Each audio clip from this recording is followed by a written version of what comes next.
ஓம் நம சிவாய. திருச்சிற்றம்பலம். தென்னாட்டுடைய சிவனே போற்றி, எந்நாட்டவருக்கும் இறைவா போற்றி போற்றி. போன பதிவில் நம்ம சுந்தரர் அருளிய திருத்தொண்டர் தொகையில் பாடல் 2 பொருள் விளக்கங்களை பார்த்தோம். இந்த பகுதியில் பாடல் 3 பொருள் விளக்கங்களை பார்ப்போம். பாடல்: மும்மையால் உலகாண்ட மூர்த்திக்கும் அடியேன். குறிப்பு: மும்மை என்பது 3 சாதனங்களை குறிக்கிறது.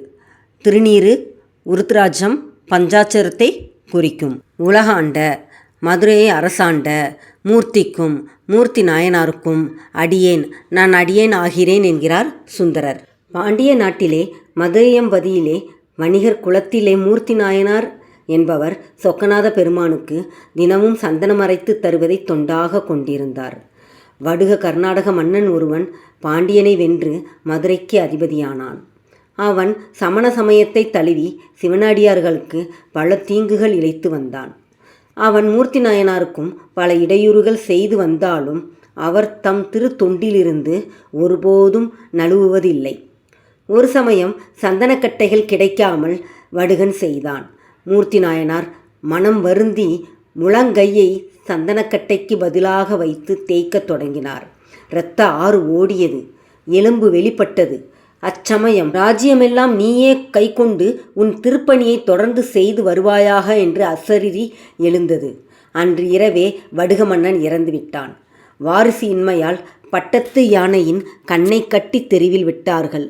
யானையும் தெருக்களில் திரிந்து பின் மூர்த்தி நாயனாரை கண்டு தாழ்ந்து அவரை எடுத்து பிடரியில் வைத்து திரும்பியது. அனைவரும் அவரை மன்னனாக பதவியேற்க விரும்பினர். சமணம் அழிந்து சைவம் ஓங்கினால் அரசுரிமை ஏற்கிறேன் என்றார் மூர்த்தி நாயனார். மக்கள் இசைந்தனர். நெற்றியில் திருநீரும் கழுத்தில் உத்ராட்சமும் பிரம்மச்சரியம் விரதம் பூண்டு 12 ஆண்டுகள் ஆட்சி புரிந்து சிவபெருமான் திருவடி நிழலை அடைந்தார். விளக்கம்: 63 நாயன்மார்களுள் துறவற நெறி நின்று வீடு பேறு பெற்ற இருவர் அப்பரும் மூர்த்தி நாயனாரும் ஆவார். மேலும் பற்றற்றவருக்கே பரமனின் கருணை எளிதில் கிடைக்கும். எதிர்பாராமல் அரச வாழ்வு கிடைத்த போதும் சுகபோகங்களுக்கு அடியுமே ஆகாமல் திருநீரும் உத்ராட்சமும் மட்டுமே அணிந்து சைவ நெறி தலைக்க அரசாட்சி செய்தவர் இவர். தன்னலமற்ற இவர் தம் பணிக்கு மகிழ்ந்து இறைவன் இவருக்கு சிவகதி அளித்து அருளினார். பாடல்: முருகனுக்கும் முருத்திர பசுபதிக்கும் அடியேன். சோழ நாட்டிலே திருப்புகலூரிலே வேதியர் குலத்திலே தோன்றியவர் முருகநாயனார். சிவபக்தியிலும் சிவனடியார் பக்தியிலும் சிறந்தவர். அவர் நாள்தோறும் வைகரையில் எழுவார். காலை கடன்களை முடிப்பார், நீராடுவார், திருநந்தவனம் புகுவார். கோட்டுப்பூ, கொடிப்பூ, நீர்ப்பூ, நிலப்பூ என்னும் 4 பூக்களை கொய்வார். அப்பூக்களால் இண்டை, தாமம், கன்னி, பிணைய முதலிய மாலைகள் கட்டுவார். அம்மாலைகளை சிவபெருமானுக்குச் சூட்டுவார். நெஞ்சம் குலைந்து உருகுவார். 5 எழுத்து ஓதுவார். இவ்வாறு தொண்டு செய்து வந்த முருகநாயனார் திருஞான சம்பந்த சுவாமிகளுக்கு நண்பராகி அச்சுவாமிகளின் திருமண சிறப்பில் கலந்து சிவபெருமான் திருவடி நிழலை அடைந்தார். திருப்புகலூர் அப்பர் முக்தி பெற்ற திருத்தலம். சுந்தரமூர்த்தி நாயனாருக்கு செங்கல்லை பொன்னாக்கிய தலம். அப்பர், சம்பந்தர், திருநீலநக்கர், சிறு தொண்டர் போன்ற அடியார்கள் முருகனார் திருமடத்தில் தங்கியிருந்திருக்கின்றனர். சம்பந்தர் இவர் தம் பணியை சிறப்பித்து பாடியிருக்கிறார். சோழ நாட்டில் திருத்தலை என்னும் ஊரில் அந்தணர் குலத்தில் தோன்றியவர் பசுபதி நாயனார். அவர் தினமும் தாமரை தடாகம் சென்று கழுத்தளவு நீரில் நின்று ஸ்ரீருத்ர பாராயணம் செய்வார். இதுவே அவரின் திருத்தொண்டு. இத்தொண்டில் ஈடுபட்டு வாழ்ந்து சிவபதம் சேர்ந்தார். ஸ்ரீருத்ர மந்திரத்தை ஓதியபடியால் உருத்திர பசுபதி நாயனார் என்னும் திருநாமம் பெற்றார். ருத்ரன் எல்லா துன்பங்களிலிருந்தும் விடுவிப்பவர். விளக்கம்: வேதங்கள் 4: ரிக், யஜுர், சாமம், அதர்வன. இவற்றில் அதர்வன வேதம் மற்ற 3 திரட்டு. ஆகவே ரிக், யஜுர், சாமம் என்னும் 3 சிறந்தவை. மத்தியில் உள்ளது யஜுர், 7 காண்டங்களை உடையது. மத்தியில் உள்ளது ஸ்ரீருத்ரம், 11 அநாவகங்களை உடையது. அதன் மத்தியில் உள்ளது சிவபஞ்சாத்திரம். இதயம் போன்றது ஸ்ரீருத்ரம்.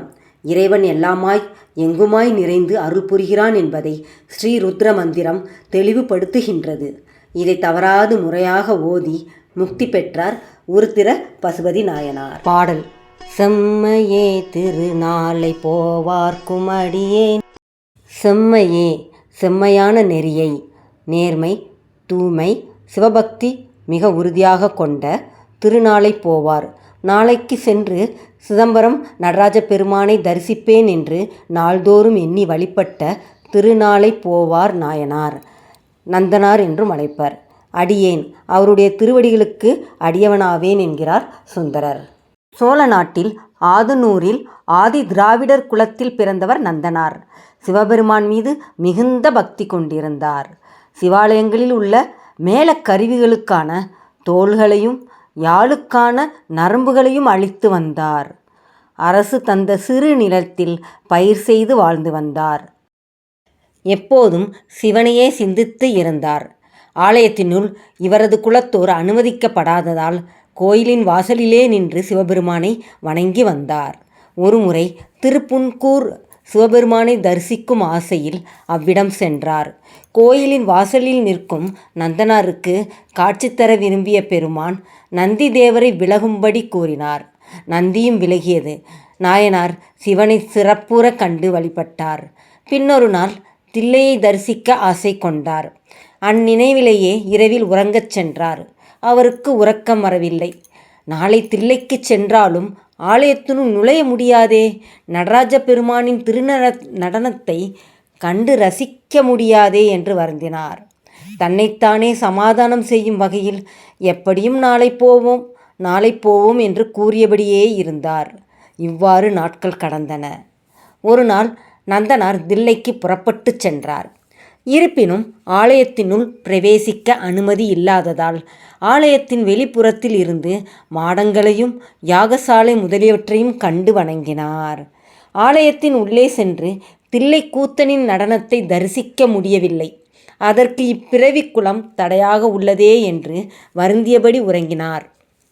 அவரது கனவில் தோன்றிய இறைவன் இந்த பிறவி தீர நெருப்பில் இறங்கி புனிதமடைந்து பின் வேதியர்களுடன் என்னை வந்தடைவாய் என்று கூறி அருளினார். இறைவன் அந்தணர்களின் கனவில் தோன்றி திருநாளை போவார் இறங்க யாககுண்டம் அமைக்கும்படி ஆணையிட்டார். அது கண்டு திகைத்த அந்தணர்கள் நந்தனாரை வணங்கி இறைவனின் ஆணையை கூறினர். நந்தனாரும் பேரானந்தம் கொண்டார். அந்தணர்கள் இறைவனின் கட்டளைப்படி நெருப்பு உண்டாக்கினர். திருநாளை போவார் இறைவனை நினைத்து வலம் வந்து நெருப்பில் இறங்கினார். மறுகணமே பழைய உடல் மறைந்து வேதியராக வெளிப்பட்டார். அதை கண்டு அந்தணர்கள் அவரை வணங்கினார்கள். திருநாளை போவார் அந்தணர்களுடன் ஆலயத்தினுள் சென்று பொன்னம்பலத்தின் நுழைந்தார். அக்கணமே அவரது உடல் அவ்விடத்தை விட்டு மறைந்தது. அந்தணர்கள் உட்பட அனைவரும் அதை கண்டு அதிசயித்தனர். திருநாளை போவார் தில்லை அம்பலக்கூத்தானின் திருவடி நிழல் சேர்ந்தார். திருச்சிற்றம்பலம்.